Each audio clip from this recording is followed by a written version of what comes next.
आज विद्यार्थियों बात करने जा रहे हैं भारत के जनसंख्या घनत्व की। इससे पहले वाले वीडियोज में अपन ने वितरण पढ़ा, अब आ रहा है घनत्व। तो ये घनत्व होता क्या है?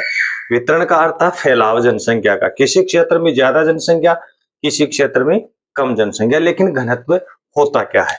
यानी प्रति एक वर्ग किलोमीटर क्षेत्र में रहने वाले या निवास करने वाले लोगों की संख्या है, वो जनसंख्या घनत्व कहलाते हैं। जैसे प्रति एक वर्ग किलोमीटर यानी वह भाग जिसकी चारों भुजाएं समान होती हैं वो वर्ग कहलाता है। चारों दिशाओं में एक एक वर्ग किलोमीटर का जो एरिया होता है वो वर्ग किलोमीटर क्षेत्र कहलाता है। इसमें जितने भी जो व्यक्ति होते हैं, जैसे मान लो एक एक क्षेत्र है ये, इसमें 20 व्यक्ति रह रहे, तो इस क्षेत्र का जनसंख्या घनत्व कितना हो गया?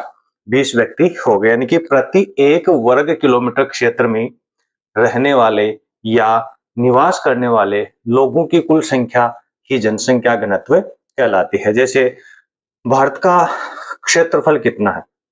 32,87,263 वर्ग किलोमीटर। इसमें लंबाई और चौड़ाई सबको शामिल किया गया। अब इसमें जितने व्यक्ति रह रहे हैं वो उसका क्षेत्रफल निकालेंगे तो क्या होगा? उसका जनसंख्या घनत्व आ जाता है कि कुल जनसंख्या बटा कुल क्षेत्रफल, इसके घनत्व का जो सूत्र है। तो इसमें पहले आपको देखना है प्रति एक वर्ग किलोमीटर में, प्रति एक वर्ग किलोमीटर क्षेत्र में रहने वाले या निवास करने वाले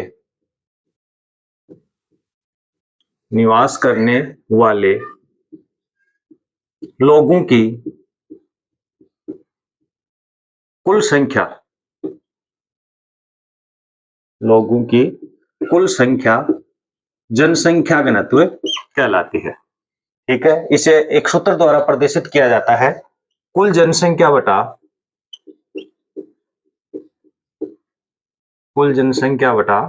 कुल क्षेत्रफल, कुल जनसंख्या बटा कुल क्षेत्रफल। यानी इसमें क्या है कि जितना भी जनसंख्या है किसी क्षेत्र की, उस जनसंख्या में उस क्षेत्र का भाग दे दिया जाता है और जो हमें भागफल प्राप्त होता है वो क्या कहलाता है? जनसंख्या घनत्व कहलाता है। जैसे एक उदाहरण के द्वारा देखेंगे, ए प्रदेश की कुल जनसंख्या 15,000 है, जहां का कुल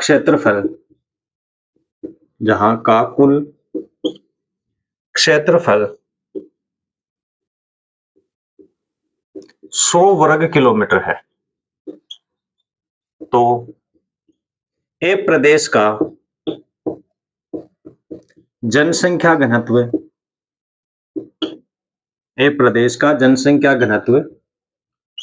ज्ञात कीजिए।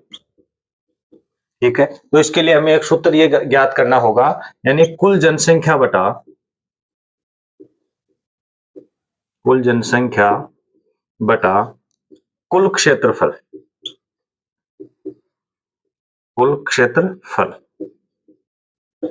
कुल जनसंख्या कितनी है? 15,000 व्यक्ति।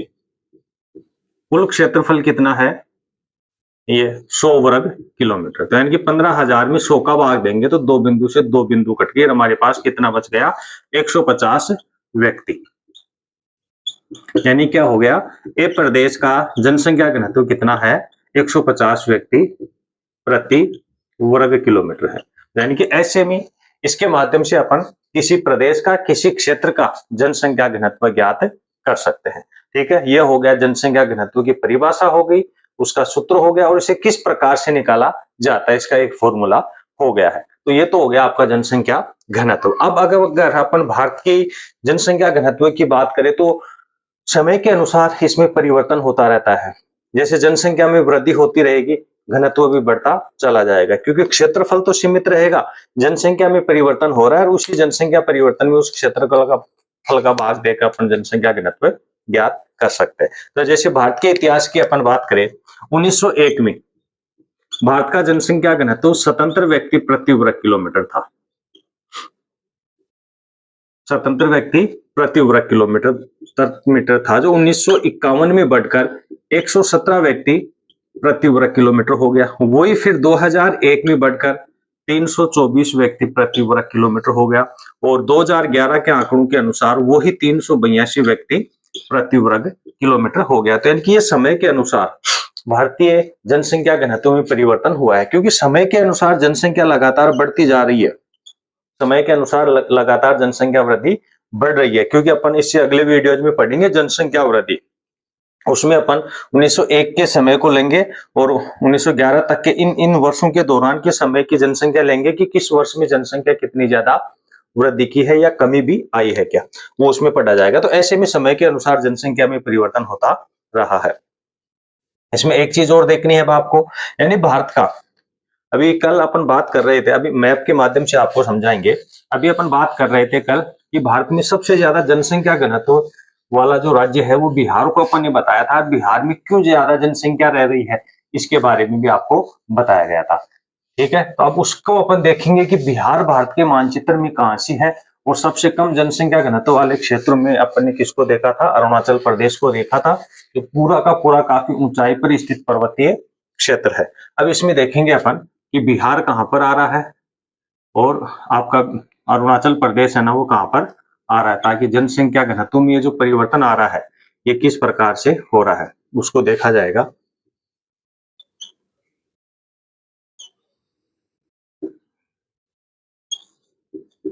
जैसे ये भारत का मैप है।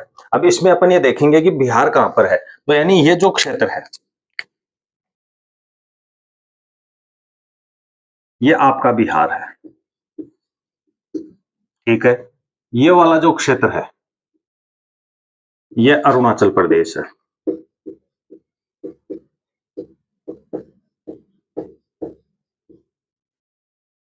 ये अरुणाचल प्रदेश है। अभी अपन ने पढ़ा, दोबारा थोड़ी सी चीज देखेंगे कि भारत का जनसंख्या घनत्व 1901 में 77 व्यक्ति प्रति वर्ग किलोमीटर था, जो 1951 में बढ़कर 117 व्यक्ति प्रति वर्ग किलोमीटर हो गया। 2001 में भारत का जनसंख्या घनत्व 324 व्यक्ति प्रति वर्ग किलोमीटर था। ठीक है, और 2011 में बढ़कर ये 382 व्यक्ति प्रति वर्ग किलोमीटर हो गया है। अब इस आंकड़ों के अनुसार अपन देखा जाए तो सबसे ज्यादा बिहार का जनसंख्या घनत्व था 2011 के अनुसार 1102 व्यक्ति प्रति वर्ग किलोमीटर, और सबसे कम आ रहा है अरुणाचल प्रदेश का। सबसे कम आ रहा है अरुणाचल प्रदेश का, यानी कि लगभग 17 व्यक्ति प्रति वर्ग किलोमीटर आ रहा है, और यहाँ का 1102 व्यक्ति प्रति वर्ग किलोमीटर था। तो यहाँ पर 1102 आ रहा है और यहाँ पर 17 आ रहा है। अब ये चीज हमें ये देखनी है कि ये बिहार जहां पर गंगा नदी और उसकी सहायक नदियां प्रवाहित हो रही हैं, यानी कि यहाँ पर पूरा का पूरा भौतिक कारकों पे ध्यान दो आप। कल अपन ने पढ़ा था भौतिक कारक, जिसमें धरातल की प्रकृति व स्वरूप, यानी कि यहाँ पर धरातल की प्रकृति मुलायम है और स्वरूप समतल है। यहाँ पर उबड़ खाबड़ है और कठोर है। यहाँ की जलवायु सम है, यहाँ की जलवायु विषम है। यहाँ पर जलोढ़ प्रकार की मृदा पाई जाती है, यहाँ पर पर्वतीय मृदा पाई जाती है। यहाँ पर जल की प्रचुर मात्रा उपलब्ध है, यहाँ पर जल का अभाव है। वैसे तो ब्रह्मपुत्र नदी इधर से निकलती है, लेकिन उबड़ खाबड़ ढालू भूमि होने के कारण यहाँ पर सीढ़ीदार खेत बनाकर कृषि किए जाते हैं। यहाँ पर समतल मैदानी भाग होने के कारण कृषि का अच्छा उत्पादन होता है। तो ये भाग जो रहे हैं वो ज्यादातर जनसंख्या को आकर्षित करते हैं। अब यहाँ पर जनसंख्या ज्यादा होना और यहाँ पर कम होने का मूल कारण क्या रहा है, यानी यह क्षेत्र समतल मैदानी भाग होने के कारण ये जनसंख्या को अपनी ओर ज्यादा आकर्षित करता है, क्योंकि यहाँ पर कृषि क्रियाओं के अनुकूल भौगोलिक दशाएं पाई जाती है। इसलिए लोग अपने आजीविका चलाने के लिए यहाँ पर आकर काम करते हैं। कृषि का उत्पादन अधिक हो रहा है तो कृषि पर निर्भर उद्योग यहाँ पर स्थापित किए गए हैं, इसलिए उनमें काम करने वाले लोग, उनको सुविधाएं देने वाले लोग यहाँ पर ज्यादा रह रहे हैं। बल्कि इन्हीं दोनों का यहाँ पर अभाव है। यहाँ पर आसपास में खनिज क्षेत्र भी पाए जाते हैं। खनन खनन क्षेत्र होने के कारण भी वो क्षेत्र लोगों को अपनी ओर आकर्षित करता है। अगर भारत के केंद्र शासित प्रदेशों की बात करें तो सबसे ज्यादा जनसंख्या घनत्व दिल्ली का है, लगभग 11,297 व्यक्ति प्रति वर्ग किलोमीटर आता है। और सबसे कम अगर देखा जाए तो आपका एक केंद्र शासित प्रदेश है अंडमान निकोबार द्वीप समूह है। अंडमान निकोबार द्वीप समूह है। ठीक है, यहाँ का 47 व्यक्ति प्रति वर्ग किलोमीटर है। 43 व्यक्ति प्रति वर्ग किलोमीटर। तो ये एक जलीय राशि है, यानी बंगाल की खाड़ी में है, बंगाल की खाड़ी में है ये तो, ठीक है। पूरा का पूरा क्षेत्र ये एक भारत की राष्ट्रीय राजधानी क्षेत्र है, इसलिए राष्ट्रीय राजधानी क्षेत्र है। पूरे देश की शासन व्यवस्था का संचालन यहाँ से, दिल्ली से ही होता है। तो यहाँ पर लोगों को रोजगार के पर्याप्त अवसर मिलेंगे, तो यहाँ पर लोग ज्यादा निवास कर रहे हैं और यहाँ पर बहुत कम लोग निवास करते हैं। यानी अपन ये कह सकते हैं, क्योंकि यहाँ पर जनसंख्या घनत्व ज्यादा और कम रहने का मूल कारण यही है कि जहाँ पर लोगों को पर्याप्त अवसर उपलब्ध होते हैं रोजगार के, वहां पर जनसंख्या ज्यादा रहती है, जहाँ पर उनका अभाव होता है वहां पर कम पाई जाती है। ऐसे भी पूरे भारत को 3 भागों में विभाजित किया गया है जनसंख्या घनत्व के आधार पर। एक तो है सर्वाधिक जनसंख्या घनत्व वाले क्षेत्र, सर्वाधिक जनसंख्या घनत्व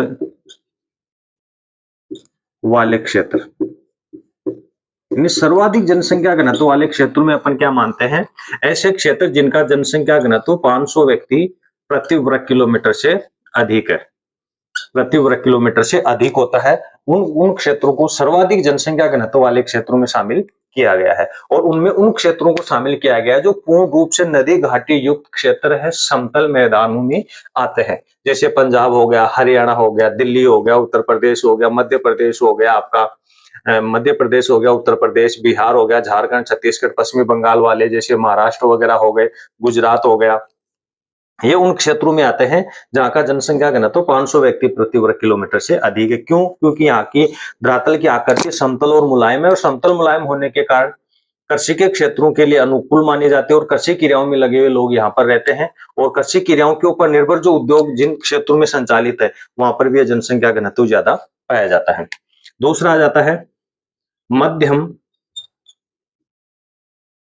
जनसंख्या घनत्व वाले क्षेत्र,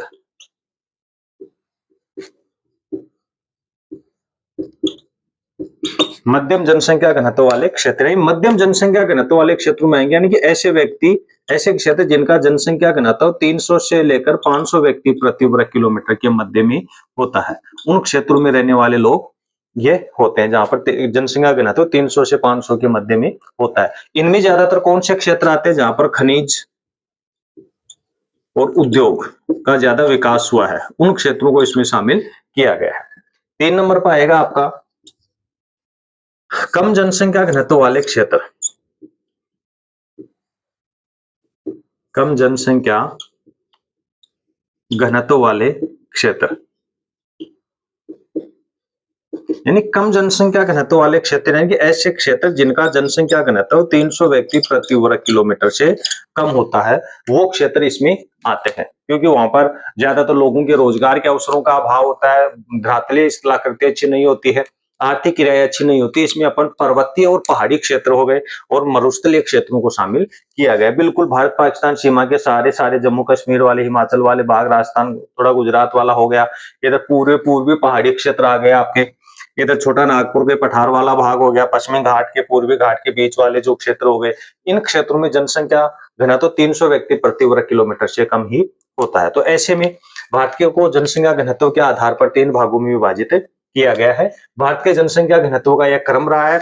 समय के अनुसार जनसंख्या में वृद्धि होती गई है, तो जनसंख्या घनत्व भी बढ़ता चला गया है, क्योंकि जनसंख्या में वृद्धि हो रही है तो देश का क्षेत्रफल तो वही रह रहा है, भूमि तो वही है, उस भूमि पे जनसंख्या बढ़ रही है। तो जैसे पहले 91 में स्वतंत्रता, फिर 117 हो गया, 324 हो गया, 382 हो गया, ऐसे लगातार जनसंख्या है ना वो बढ़ रही है, तो जनसंख्या घनत्व भी बढ़ रहा है। तो इस प्रकार से ये आपका था जनसंख्या घनत्व। अगले वीडियोज में हम लेके आएंगे जनसंख्या वृद्धि की। जनसंख्या वृद्धि क्या है, जनसंख्या वृद्धि का भी ये क्रम रहेगा, क्योंकि जैसे जैसे जनसंख्या वृद्धि होगी तो ही जनसंख्या घनत्व बढ़ेगा। तो 1901 में स्वतंत्र व्यक्ति प्रति वर्ग किलोमीटर, तो इसलिए कहा जनसंख्या कम थी, फिर 51 में बढ़ गई, तो यहाँ पर भी जनसंख्या घनत्व बढ़ गया, फिर और बढ़ गई, फिर और बढ़ गई। तो ऐसे क्रम के अनुसार आपको जनसंख्या वृद्धि भी बताई जाएगी, और कौन सा काल जो रहा है वो जनसंख्या वृद्धि का तीव्रतम काल कहा जाता है, और क्यों कहा जाता है, उसे क्या कारण रहे हैं, वो सारी चीजें अपने अगले वीडियोज में पढ़ेंगे। तब तक अपने चैनल को लगातार आप देखते रहिए। अगर सब्सक्राइब नहीं किया है तो प्लीज सब्सक्राइब भी करें, और लोगों से भी करवाएं, इसे शेयर और लाइक भी करते रहे। धन्यवाद।